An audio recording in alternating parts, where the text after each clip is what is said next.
Hey guys, it's David Severin here, and I am here to talk to you about another one of my favorite games called Century Spice Road. Now, this game is a 2 to 5 player game that takes place over 30 to 45 minutes.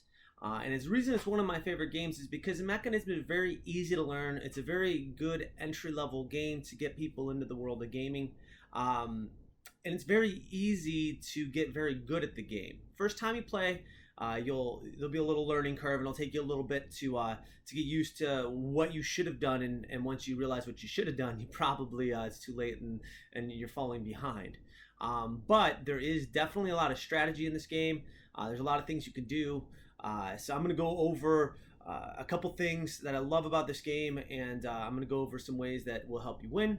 But one of the best things I like about the game as well, just want to make sure I say this, is it's one of those games that scales well. So whether or not you're going to play it 2 players with somebody, or you're going to play it up to 5 players with a group, any which way you play it, it's a great game. It's a great game all around, and something that you should have in your collection as well. So this is essentially what the game of Century Spice Road looks like set up. And the point of the game is to acquire the most victory points, which you acquire by collecting these cards in the top row here. And if you acquire one of these last 2 cards in the top row, you get either a gold coin or a silver coin. So if you get this one, you get the silver. If you take this one, you get the gold. If you take this one, you get the silver. The golds are essentially worth 3 victory points at the end of the game. The silver are worth 1, and each card is worth the points that are listed on the card itself.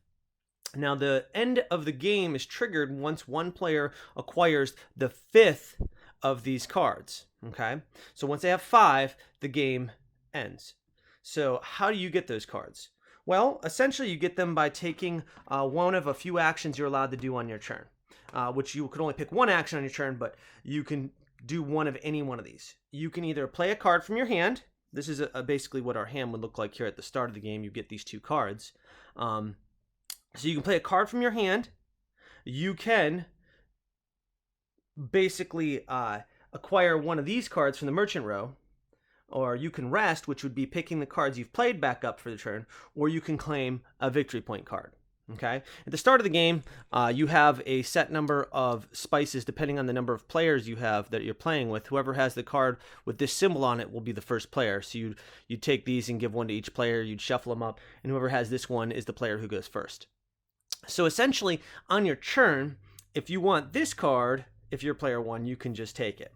If you want this card, you have to be able to pay a spice to leave it here to be able to take this card, and so on and so forth. So if I wanted this card, I would have to pay 2 of my spices to take this one and then add it to my hand. And if I added this one to my hand, then essentially these would just shift down and this would flip out. And now if the next player, whose turn it is, wants to take one of these ones, they would get the spice that's on that card as well as that card. Okay? And then at that point, you're just going to acquire cards. And then when you play cards like this card here, if you were to play this is telling you get 2 yellow spices. So you'd be able to take 2 yellow spices and add them to your stash. Now, your stash can only be 10 spices at one time. If you have more spices than that, or a card would get you more spices than that, then you would pick which spices you wanted out of the one that it's getting you, and you would have to discard the rest, or you wouldn't get them. And then you would use these spices on your turn to buy one of the cards on the top row. So you get one action on your turn. You can acquire a spice card, one of your trade cards. You can rest, which would be picking all your cards up and adding them back to your hand. Or you can acquire one of the cards on the top. And that's essentially the game in a nutshell. Now, when you're new to the game, of course, learning that you have to be able to buy these cards, you're going to do what you can to buy these. But there's a lot of strategy, because every time one of these is bought, these all shift down.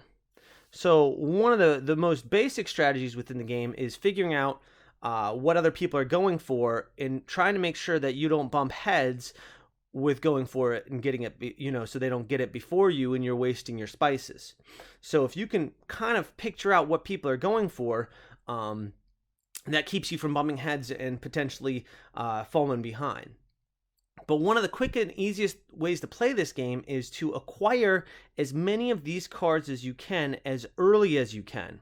The key to getting the spice cards is to pay attention and get the ones that can give you as many spices as possible without having to trade spices up. So for instance, at the start of the game, this one here and this one here give you, so when you play this, you get a straight green spice, okay? Like this is an upgrade card, which means you can upgrade any 1 cube 2 times, or you can upgrade 2 cubes once. So if I have 2 yellow, I could turn 2 yellow into 2 red, or I can take 1 yellow and turn it into a green. Or thus, if I had a red, I could turn a red into a brown. This lets you upgrade 2 cubes. This one lets you upgrade 3 cubes, which is very powerful because that means now I could turn any yellow into a brown. And it lets you get things you need very quickly. Another thing you got to pay attention to is this is a game of get. It's all about getting. Get. The more cubes you have, the better off you are. So for instance, having things like this, where if I had this card in my hand, which is 1 green, and being able to turn 1 green into 2 red, that's going to make 1 cube become now 2 cubes, and 2 red's more powerful because I could go to 2 red and then play this. But now we're talking about we have to try to string things together. So one of the best strategies is to pay attention what you have and the best ways to be able to make any color cube you need. So for instance, if you have multiple ways to get to the to get green, cards like this would be very beneficial to be able to turn your green into brown, yellow, and the red here. Okay? Now, when you're going for winning conditions, the 2 most common ways that you'll see people try to win is by, number 1, going for the big numbers. Since you can only acquire 5, that means that, if you have 5 of the biggest numbers, then you're going to win the game. Okay? But one of the better ways to usually go for this, if you have a lot of stuff that can acquire a lot, if you can get a lot of these cards that can acquire as many cubes as possible, a lot of times what you can do is just go for the smaller cards, because the amount of time it's going to take to play the moves to get a card that's worth 20 points is going to be less than half the time for moves to get something that's worth 7 points. So if you can acquire these smaller ones like the 7, the 11, this 12 one really quick, as you're acquiring those, and somebody's saving up for the bigger ones, by the end of the game, he might only have like 2 of those.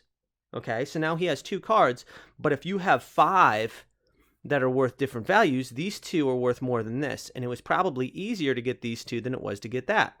So my point is one of the quickest ways to win this game is just to go for the cheap cards by having these first. So your first 5 to 7 turns, you only want to be acquiring these.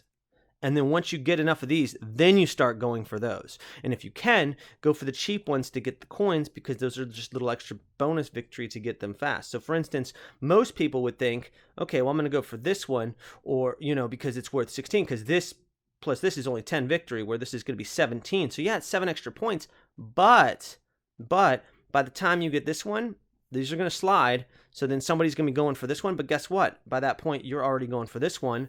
And now you have, both of these plus 2 coins. Now you have essentially 24, where now they only have 19, and you're way ahead of the game because now you already have 2 towards the 5 you need for your victory.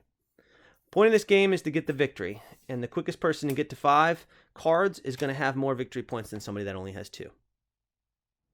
Guys, I love this game. It's just a fast game of get. It's easy to teach.